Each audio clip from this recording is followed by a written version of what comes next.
Tens of billions of dollars have been made selling the death and destruction of gangster rap music. And while we think of the West Coast mostly when we think of gangster rap, it was also born in New York City, especially Southeast Queens, the home of more hip-hop icons than any place in America. From Run DMC and LL Cool J, Russell Simmons, Def Jam Records, Ja Rule, 50 Cent, the founders of FUBU Clothing, iconic video director Hype Williams, they all hail from the same little corner of Queens. And at the center of Queens hip-hop history is a man called Supreme. Kenneth McGriff got his street name Supreme from his involvement with the 5%er movement. The 5%ers broke off from the Nation of Islam in the 1950s. They came to dominate the New York State prison system among black inmates. So when young Ken McGriff started working the streets of Jamaica Queens, it was only natural that he would end up running with the Nation of Gods and Earths, as they call themselves. The 5%ers have a penchant for grandiose names, as they consider their members to all be gods, and young Kenneth McGriff was christened as Supreme. So in the early 80s, McGriff rounded up some other young 5%ers in Jamaica Queens to take advantage of the exploding cocaine business, carving out a lucrative street-level business composed of numerous teenage workers who sold crack by the nickel and dime. Crack has become America's drug of choice. A potent, inexpensive, highly addictive form of cocaine. It is an uncontrolled fire. They became known as the Supreme Team, and their leader, Kenneth McGriff, could soon be seen riding the streets of Queens in a special bulletproof Mercedes-Benz. To really understand Supreme and the Supreme Team, you have to understand Jamaica Queens. In the 2000 census, Queens was the only major county in the entire United States where black household income was higher than white household income. But the neighborhood of South Jamaica, where Supreme was from, was the bad part of Southeast Queens, where the projects were at, where the poor people lived. Cops on the run, criminals running from them. It's just another Sunday in South Jamaica. The police ran a check on this car. It came up a 16, a stolen vehicle. The man tried to take the car in front of 6 cops. The cops won. But in this part of Queens, the cops don't always win. This area, mostly drugs probably, from what I see. But you have a little bit of everything, robbery, burglary, and just as you saw, stolen cars. How bad is this place? I'd say it's bad. So when the crack cocaine epidemic hit in '84, spots like Guy Brewer Boulevard and the Baisley Projects became gold mines for the Supreme Team and other dealers. Black and white middle-class buyers from the surrounding areas swarmed South Jamaica looking to buy drugs. The biggest dealer in South Jamaica in the early 80s was Lorenzo Fat Cat Nichols. Now, Fat Cat was a solid working-class kid with a nurse's aide for a mother and a professional plumber for a father. Nichols had the connection for lots and lots of cocaine, supposedly from his contacts with the Italian mafia, and he was supplying the Supreme Team in the early 80s. At the same time, hip-hop was slowly bubbling up into the pop culture. And right next door to Kenneth Supreme McGriff in South Jamaica was Hollis, Queens, home of the first big crossover rap group, Run DMC. And probably the single most important person in hip-hop history, Russell Simmons, who was the brother of Run from Run DMC. He was launching his Def Jam Records from the home base of Hollis, and right around the corner from them was the soon-to-be megastar LL Cool J. From the beginning, the Supreme Team and other Queens drug dealers were hobnobbing with these soon-to-be megastars, paying for concert performances and supplying some of them with drugs, whether for personal use or for sale. Run DMC's DJ, J Master J, even married the sister of James Wall Corley, who was part of the same drug dealing circle as Supreme and Fat Cat Nichols. In '85, Fat Cat Nichols was indicted and locked up for drug conspiracy. And you can see hip-hop founding fathers Curtis Blow and Busy B up on stage with Supreme and his crew for Fat Cat's going away party. I want to make a special dedication to my man, my brother, who ain't with us right now, he with us in heart and mind. Fat Cat! Fat Cat!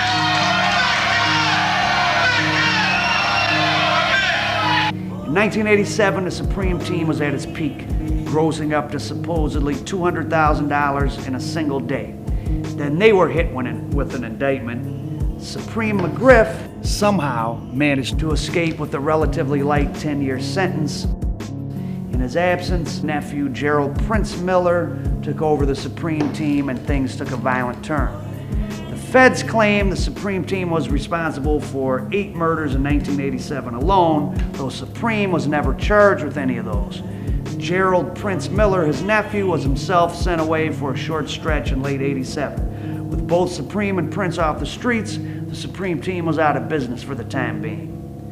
While the Supreme team was in a sort of hiatus, an event occurred in their old Southside turf that would mark the end of the golden age of crack dealing in Queens and America. A Queens grand jury is going to convene tomorrow to consider the case against 4 young men accused of executing rookie cop Edward Byrne. He was gunned down while guarding a witness in a drug case. It happened in Jamaica Queens, the same neighborhood where 3 of the 4 suspects grew up. Rookie police officer Ed Byrne, who was guarding the home of a witness in an upcoming drug trial that included Fat Cat Nichols, chief lieutenant, still on the streets, a man named Pappy Mason, was assassinated by members of Mason's Bebo's gang. I sat at my son's wake. Our streets could end up being as lawless as the streets of Bogota and Beirut. Individually, we cannot take on the drug dealers. They are an army. They are a massive army. Welcome to the 40s Project. 2 of the men accused of shooting police officer Ed Byrne grew up here. Some people call it the largest crack house in the city. It's 5 blocks of projects, drugs, and crime. It's a place that even frightens cops. I get scared, but I have to do my job as a police officer. There's a big battle raging in these streets of Jamaica Queens. On one side, the largest police force in the country. On the other side, drug dealers, armed to the teeth and with untold wealth. Many people in the neighborhood are afraid. We need an army, a big army. In the aftermath of Byrne's murder, the New York Police Department swarmed the streets of the rotten apple, especially in South Jamaica. And when Prince Miller got out in '89 and tried to put the old team back together, his days were numbered. Prince and others were eventually charged with luring 4 Colombian cocaine suppliers to the Baisley public housing projects where they killed them and took their cocaine. But their bodies were never found. While the Supreme team and the entire Jamaica drug scene was being decimated by law enforcement, Kenneth Supreme McGriff was safely tucked away in federal prison, serving a relatively light 12-year sentence for drug conspiracy, which immunized him from any of the trouble that his nephew and old crew got themselves into. Finally, out on parole in '93, Supreme found the streets of New York and South Jamaica very different from the days he went away in '87. The golden age of selling drugs was coming to an end. Most of the big players from the '80s were either dead or locked up. But a new hustle had sprung up in Southeast Queens, one that was making young guys even more money than drugs did in the '80s. It was called hip-hop. Supreme's old associate, Russell Simmons' fledgling record label Def Jam, along with his clothing line Fat Farm, was now worth hundreds of millions of dollars.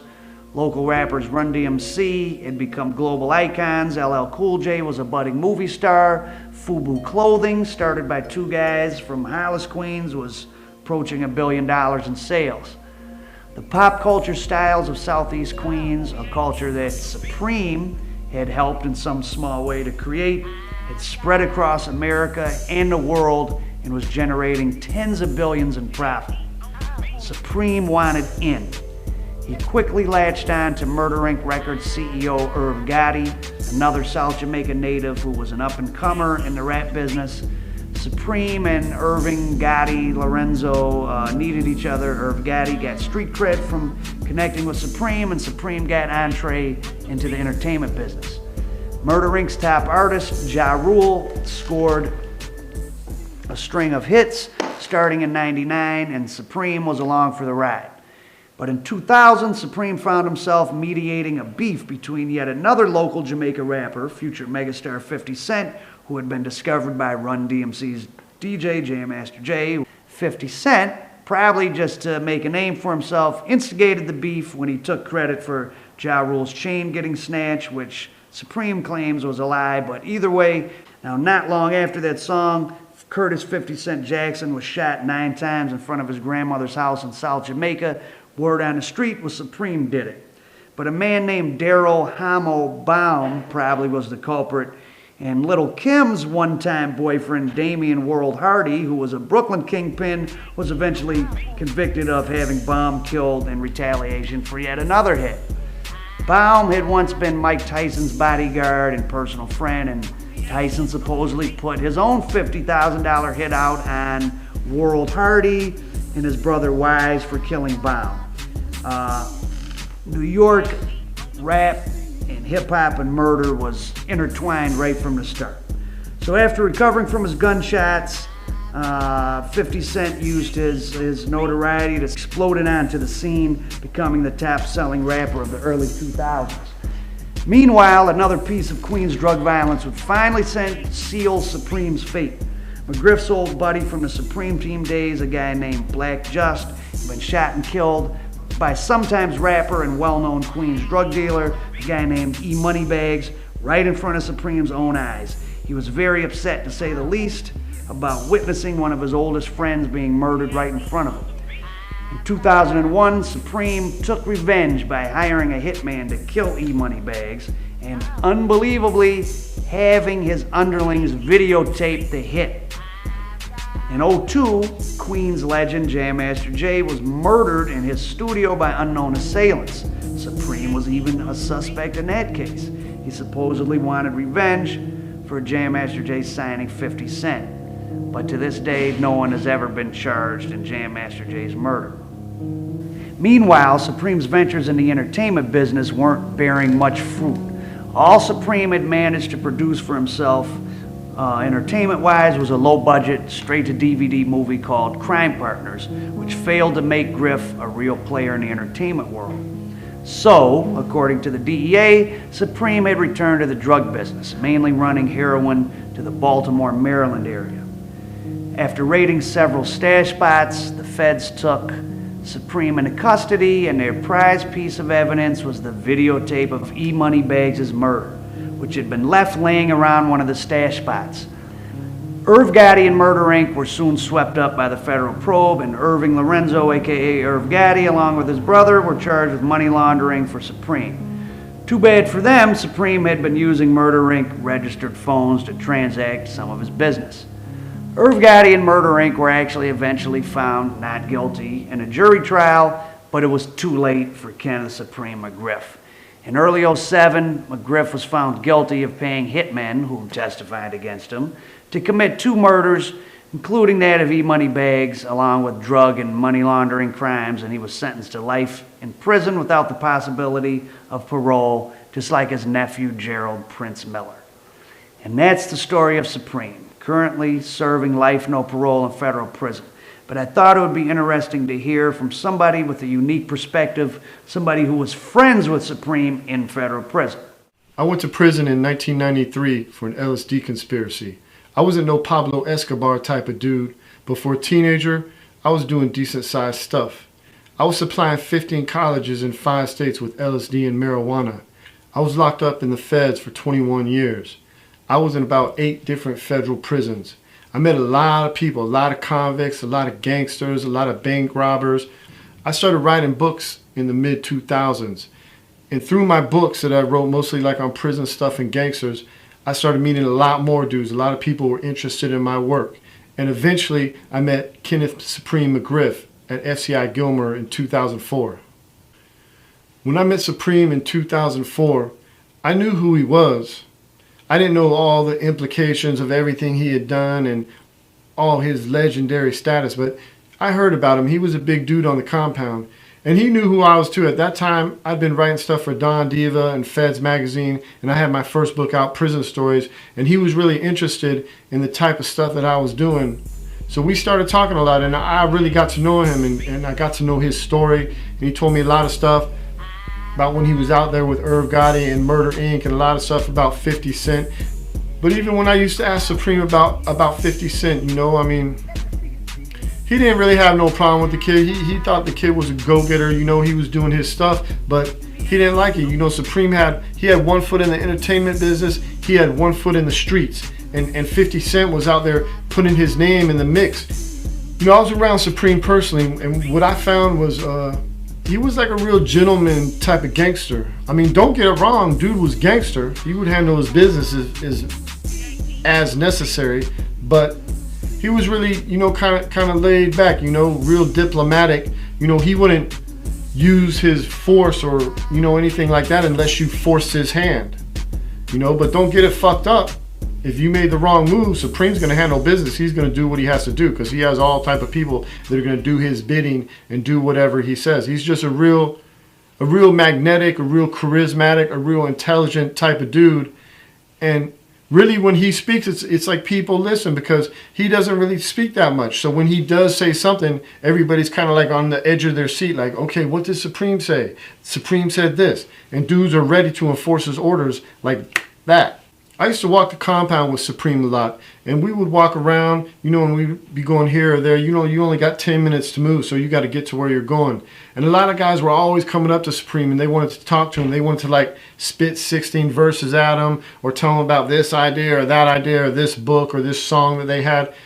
And Supreme was always real gracious. He would always talk to these dudes and give them time. I used to tell Supreme sometimes after these dudes left, I was like, why you always let these crackheads just come up and monopolize your time? Or why do you even talk to them? These dudes are crackheads. And he told me seriously, he was like, man, sometimes you can learn a lot from a crackhead. So there you have it. The story of hip-hop's transformation from a New York neighborhood phenomenon into billion-dollar business.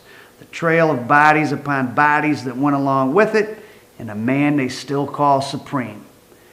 Today, the old Jamaica Queens crew is more successful and powerful than ever. Russell Simmons does yoga and dispenses life skills advice. 50 Cent sells vodka. Run of Run DMC is a so-called reverend with not one but 3 TV shows on cable, including a show where the good reverend remodels a different room in his palatial home every episode. LL Cool J plays a cop on television. Damon John of FUBU is an investment guru.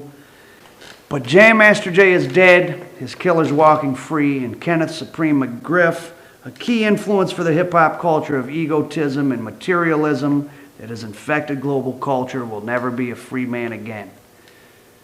Supreme isn't a big guy, he wasn't known for violence, but from his days as a teenage leader in the 5 Percenters, to building the Supreme team into a drug-dealing machine, to insinuating himself into the world of chart-topping music, to still holding sway in federal prison, Supreme was feared, respected, and loved.